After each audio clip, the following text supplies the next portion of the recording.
When it comes to firearms, choosing the right caliber is just as important as picking the right gun.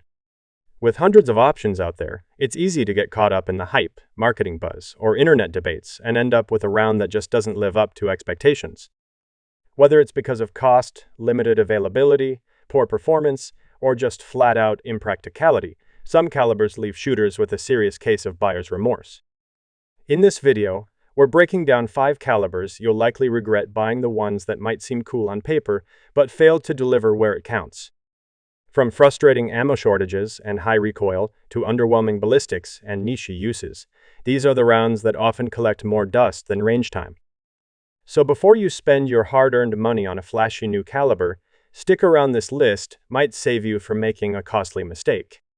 Number 5. .40s and W, the law enforcement fad that fizzled. The .40s and W was once hailed as the perfect middle ground between the 9mm and .45, a sepia cartridge designed for law enforcement after the 1986 Miami FBI shootout exposed the limitations of existing duty rounds. Introduced in 1990, it offered more stopping power than the 9mm with higher capacity than the .45 ACP, quickly becoming the standard issue for police departments across the U.S. For a while, the .40s and W seemed unstoppable. Gun manufacturers rushed to produce pistols chambered for it, and civilians followed the law enforcement trend. It had a snappy recoil, a slightly larger bullet, and a reputation for one-shot stops. But that shine didn't last. Over time, officers began to feel the fatigue of .40's sharp recoil, especially during high-volume training. Firearm wear increased, and accuracy often suffered compared to the softer shooting 9mm. Meanwhile, advancements in 9mm bullet technology closed the performance gap, offering similar stopping power with easier handling and higher capacity. By the mid-2010s, departments began switching back to 9mm in droves, and today the .40s and W is often seen as a caliber that had its moment but couldn't hold its ground. Still capable, but no longer favored, the .40 is a reminder that performance on paper doesn't always translate to long-term success. Number 4. .32 H&R Magnum, the underwhelming upgrade. The .32 H&R Magnum was introduced in the 1980s as a supposed step-up from the classic .32s and W long, offering more velocity, energy, and versatility in a compact revolver platform. Developed by Harrington and Richardson in partnership with Federal Ammunition, the goal was to create a small-caliber Magnum round that delivered respectable performance without the recoil of a .357 Magnum. On paper, it sounded promising, a perfect blend of controllability, power, and capacity. But in reality, the .32 H&R Magnum never quite lived up to the hype. While it certainly improved on the .32s and W long, it still fell short of what many shooters expected from a Magnum cartridge.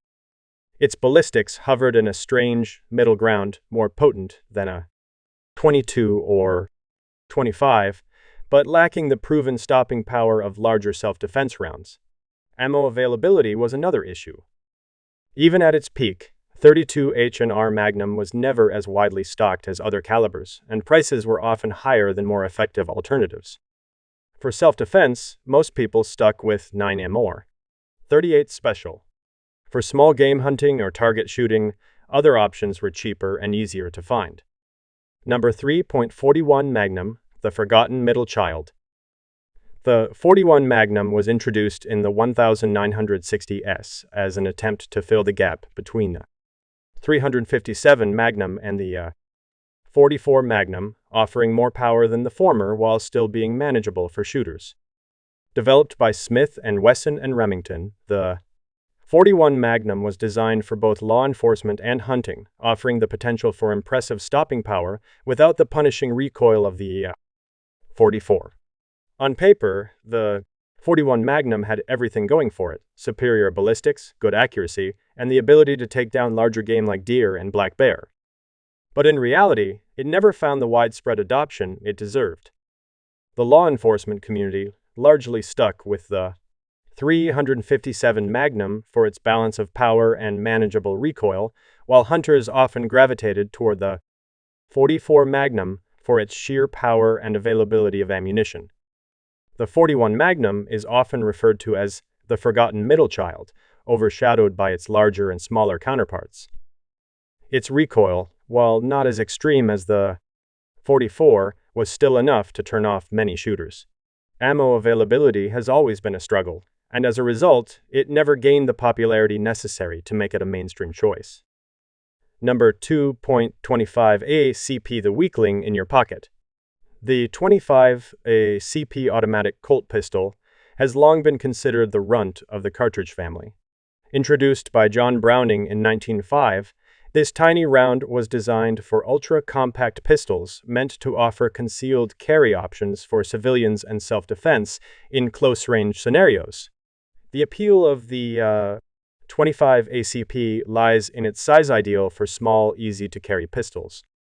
However, its lack of stopping power has earned it a reputation as a weakling when compared to more effective defensive rounds. With a typical bullet weight of around 50 grains and velocities ranging from 750 to 900 feet per second, the .25 ACP is far from powerful. Its recoil is mild, and the ammo is easy to find, but the round simply lacks the energy needed to reliably stop a threat. In defensive situations, shot placement is absolutely crucial, but even a well-placed shot can struggle to penetrate deeply enough for serious incapacitation. While the .25 ACP was once widely used in pocket pistols from manufacturers like Beretta and Raven, it's largely been outclassed by more powerful, effective rounds like the .380 ACP and 9mm. Still, it maintains a niche following among those who prioritize ultra-concealability over firepower, though it's clear that in a self-defense situation, you might wish for something with a little more punch. Number 1.32, a CP, the mouse gun that time left behind. The .32 CP automatic Colt pistol was once a popular choice for concealed carry and backup pistols, offering a balance between size and power. Introduced by John Browning in 1899, the .32 CP quickly became the go-to round for compact, mouse-gun small, easy-to-carry pistols that could be hidden in a pocket or purse. It gained popularity due to its mild recoil and relatively small size, making it an attractive option for those looking for a discreet self-defense firearm.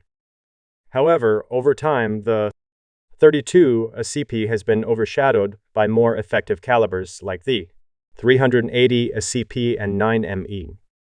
While the .32 offers low recoil and accuracy at short ranges, its ballistics simply don't compare to the larger rounds. The stopping power is minimal, and in today's self-defense landscape, where stopping a threat quickly is crucial, the .32 CP often falls short. Though it was once a staple in European pocket pistols and American carry guns, the .32 CP is now considered a relic of the past. While some still carry it for nostalgia or comfort, most shooters have moved on to more reliable and powerful calibers. The .32 CP remains a mouse gun that time and more powerful cartridges has left behind.